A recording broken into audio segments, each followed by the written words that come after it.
You're watching Reality Check. It's been over 10 days since the young woman from Hathras died of brutal injuries. A horrific crime aggravated by what followed. The state choosing to cremate her in the dead of the night, restrict access to her parents, intimidate them, intimidate the media reporting the story.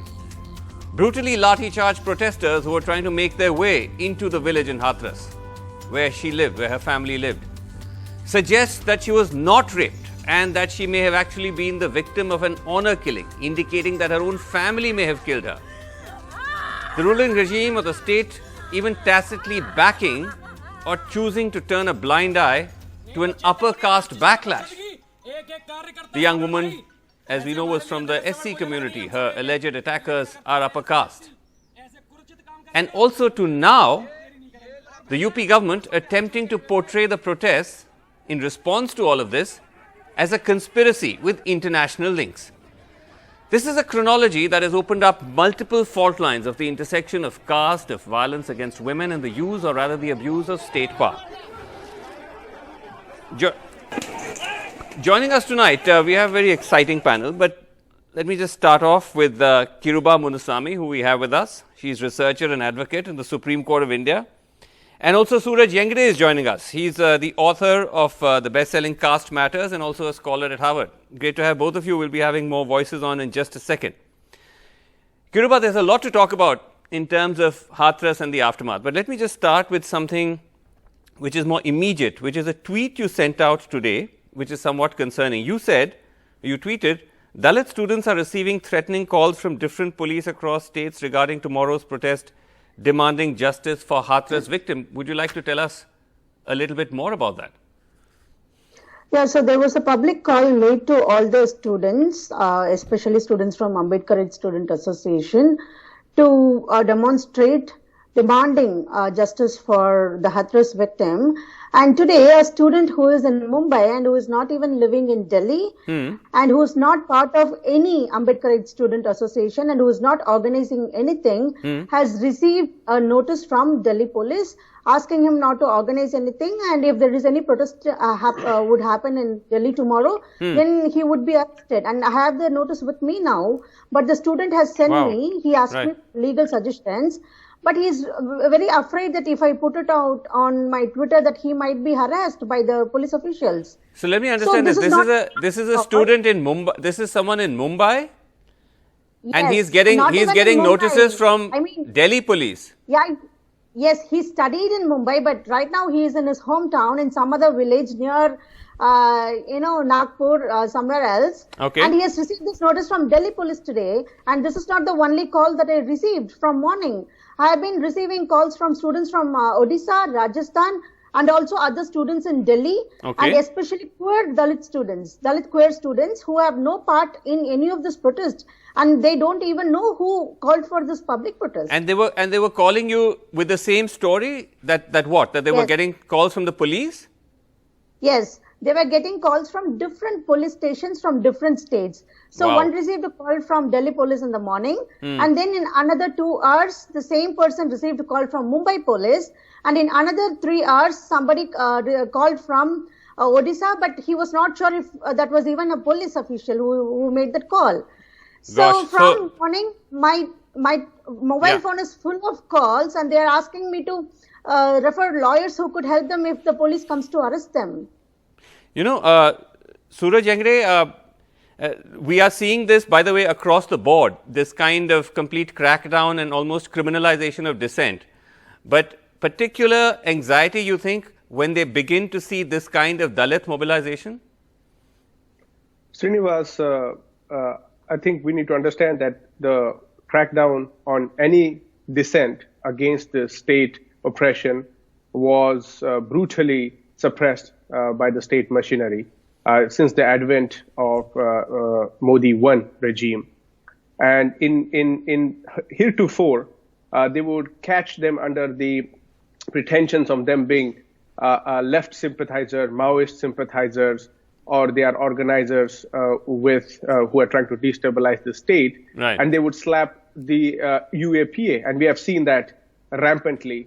And now this is probably the first time, once that happened in 2018, when the Dalits protested against the dilution of Atrocity Act.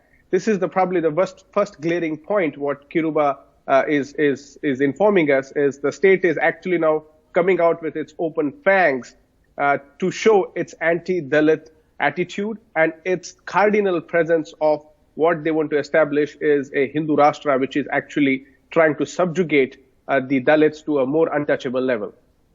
Right. Okay. We also have with us Ruth Manorama, who's human rights activist. She's worked with labor. She's also worked with Dalit groups. Rahul Sonpimple is with us. He's an Ambedkarite activist and part of the Central Committee member of BAPSA, which is the Students Association seeking social justice based in Jawaharlal Nehru University. And also Professor Vimal Thorat is with us, convener Dalit Mahila Adhikar Manch. Let me just come to you, Ruth Manorama. As I said, we are now 10 days from this terrible death of this young woman in Hathras, and it almost seems to be multiple cycles of atrocities. First, the death, then the late night cremation, and then this very strange attempt to change the narrative and to make it seem that in fact, in a sense, it's almost like the family is trying to extract political mileage from everything that happened. What do you make of it, Ruth Manorama? I think first of all, this is not the first case that we have seen in India.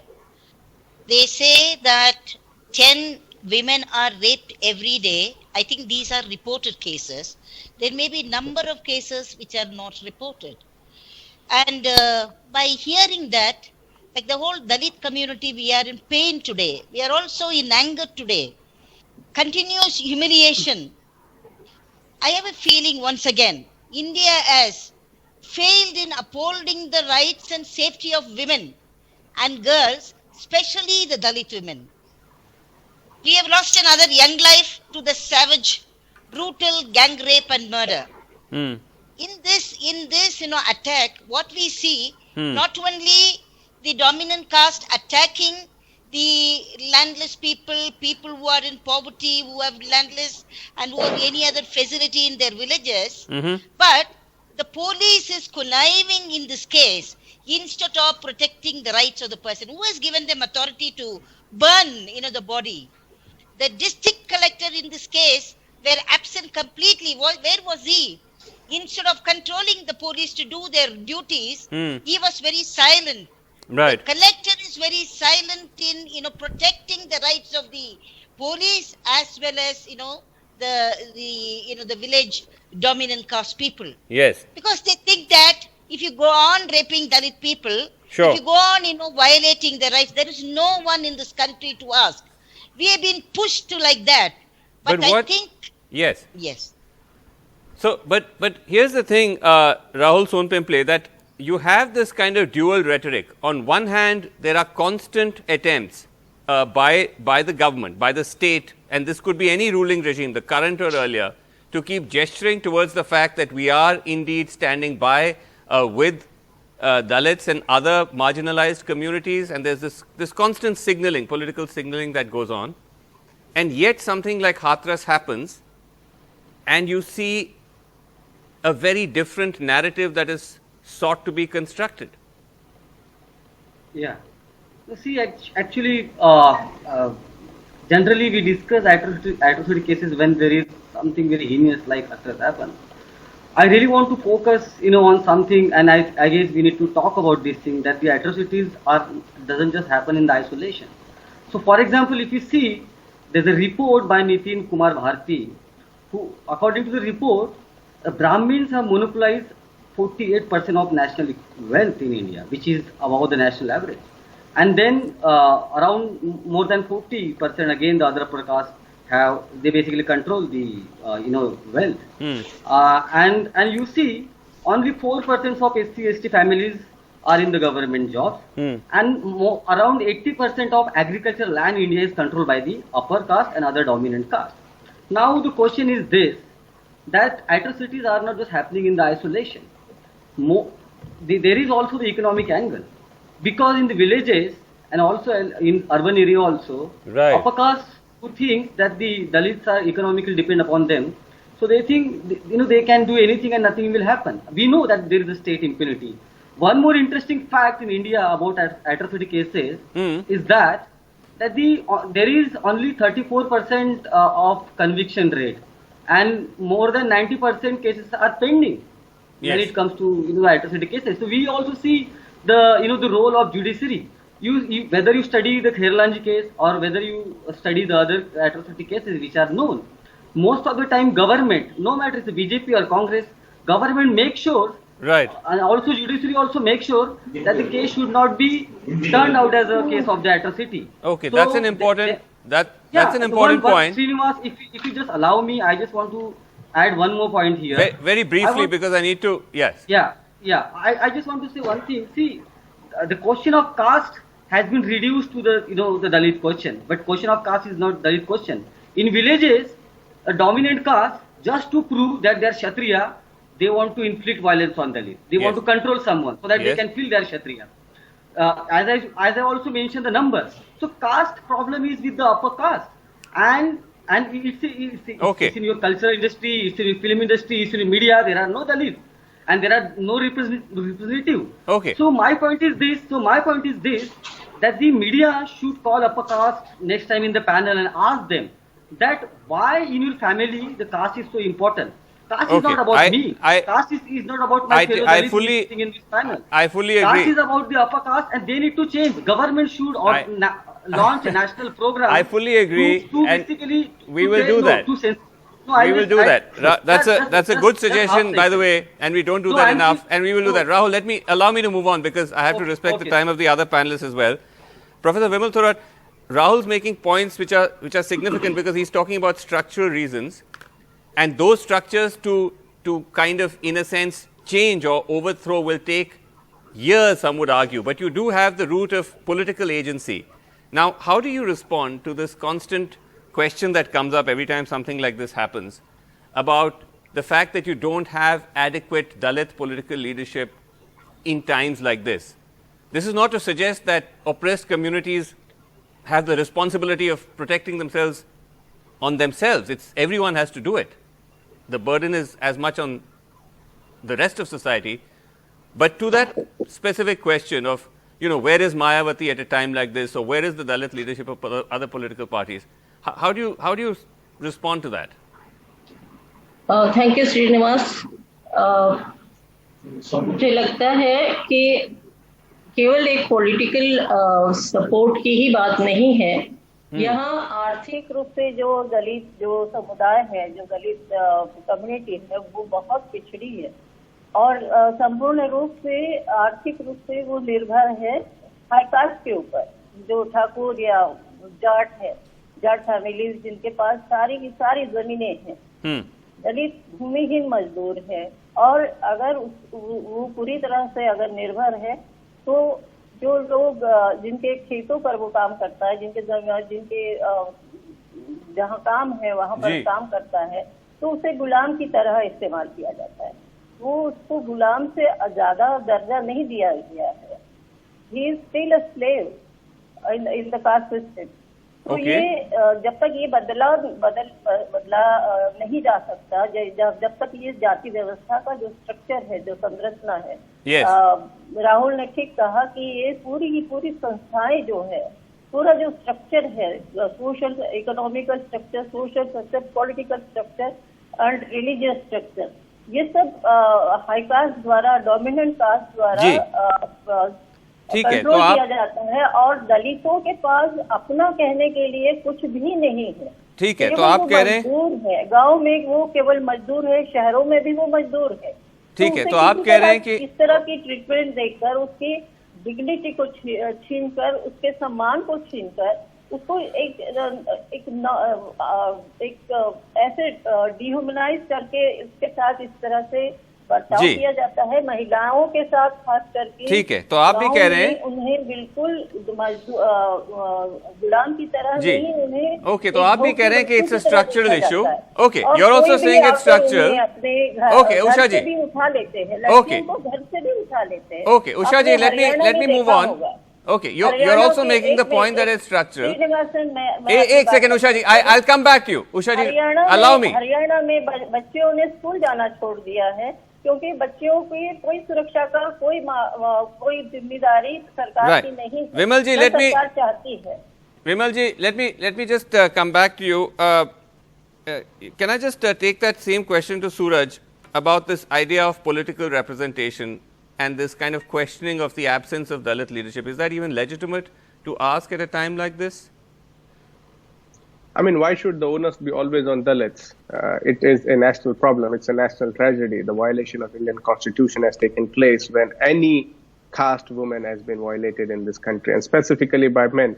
Now, Srinivasan, we should call out, I often say, the elephant in the room, and this time it's about calling the Thakurs out of that specific region, and also trying to, place it into a broader framework of how the Thakur Raj is now becoming the status quo of the state. And we just need to put it into a composite picture as to how this caste politics takes place. And Rahul is right. It's not upon the onus on Dalit political leadership. And I think we often try to find easy scapegoating by heckling or trying to deride the Dalit political leadership. Dalit political leadership is active on local level, and that's why we have this consciousness. Had there not been Dalit political leadership, there would not have been such mobilization as we have seen. So that is already resolved. People like Azad and so on.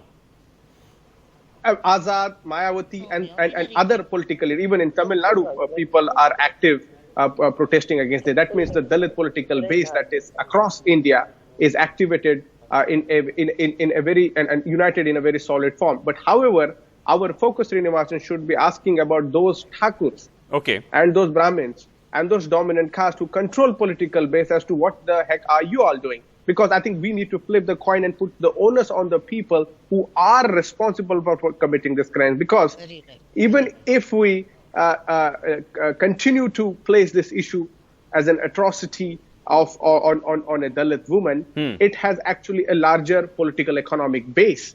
And we need to identify why this is giving rise. And we need to then pick up those pointers that will perhaps take us to or else what will happen, Srinivasan? Today we'll have a dialogue on this. Yes. You and I will loathe, you and I will grieve, and then next day there's another issue. Yes. What we need to do is to look at this issue as a macro issue that has been with us for 2,500 years. Even with the introduction of India's constitution and Dalits being educated, the more insecurity is coming among the dominant caste. Because let me tell you, a Dalit child in a village aspires to become Ambedkar. Because Ambedkar is an icon and Ambedkar is the one who he or she inspires to be. However, this inspiration is not taken well by the people on the dominant caste because they had land to control. Now land is also going out of their hands. Right. And Dalits are more asserting because they are recognizing their position as equal. They are no more slaves. They are no more bondage laborers. Right. And that is a response that a caste violent state brings about. And you know what? The government is invested in maintaining that. Because if you remove the if you remove the question of Dalits, what will happen to the other caste people who have nothing else to flaunt? Because Right. No, that's interesting. Kiruba, I wanted to ask you whether you agree with that in a way, especially from the perspective of a young person, that the idea that we could still see something like this happen in the India of today, which some would like to portray as an exception, that yes, we will see these kinds of incidents, but these are rarities. By and large, we are moving towards a kind of identity-free, caste-free society. But from what Suraj is saying, that frictions are actually deepening. Yeah, true, Srinivas. So even from my legal experiences, what I say is when Dalits assert their rights as not even citizens of citizens of India, but as a human being, they are targeted. So they are targeted for asserting their rights. They are targeted for demanding the right wage, and they are targeted for seeking protection from police. And today we have a news from Tamil Nadu where 29 Dalit families were ostracized for lodging a complaint against upper caste groups. So the friction is happening like Suraj Hangade says, because there are assertion of rights and everybody wants to have an economical upward mobility, and we are all now fighting for our rightful spaces. It's not we are not appropriating their spaces or their land. And now we are not talking about redistribution of land. At one point of time in Tamil Nadu, distribution of Panchami lands was the prime motto of our Dalit movements. But right now, when we ask for a rightful lands, we are mutilated, we are murdered. So I think it basically emerges from the fact that Dalits are asserting their rights. And if the upper caste groups let it happen, then at one point of time, the Indian nation will see what equality is. Okay. And what equal distribution of land is, and they clearly don't want to see it happen. Okay, very quickly, because I'm told we're very short of time, I just want to quickly ask all of you if you just like one key change or one shift that you would like to see emerge from Hathras, what would that be? Ruth Manoram, I'll start with you. Yeah. I would say that what we are asking is not more than the rights that has been accorded to us in the constitution. We are asking that we are free from untouchability. Okay. That our young women, men and women can be free, without violation. Today, the human right violation goes without impunity.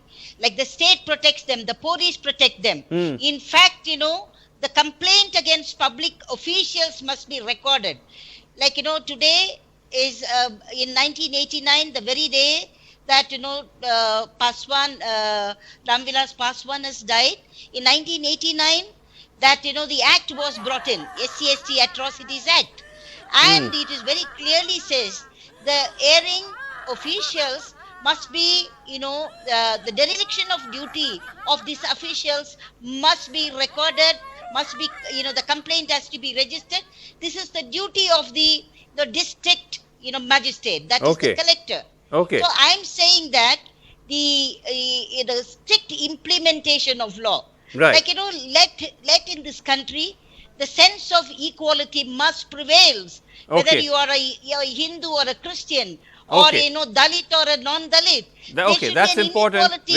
Yeah. That is, That's crucial. We are, Vimalji? not only the Dalits here in this country, not just fighting for Dalits alone. Okay, We are also fighting for justice for everyone. Okay, Democracy Professor should Vimal prevail. Thorat?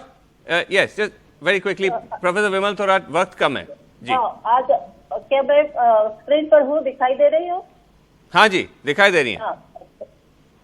मैं श्रीनिवासन, मुझे थोड़ा सा समय ज्यादा दीजिए, 2 minute. वक्त कम है. नहीं, I'm afraid I wish I could. वक्त, I'm told I only have 30 seconds. But बोलिए. आपके एनडीटीवी चैनल से हम इस भारत देश के जो हुक्मरान है, जो केंद्र सरकार और राज्य सरकार है, उससे हम ये बात कहना चाहते हैं कि दलित महिलाओं पर, बच्चियों पर दिन रात इतनी वहशियत बढ़ती जा रही है. और हमारे जो देश के जो चौकीदार अपने आप को कहलाते हैं, वो तो बिल्कुल चुप है.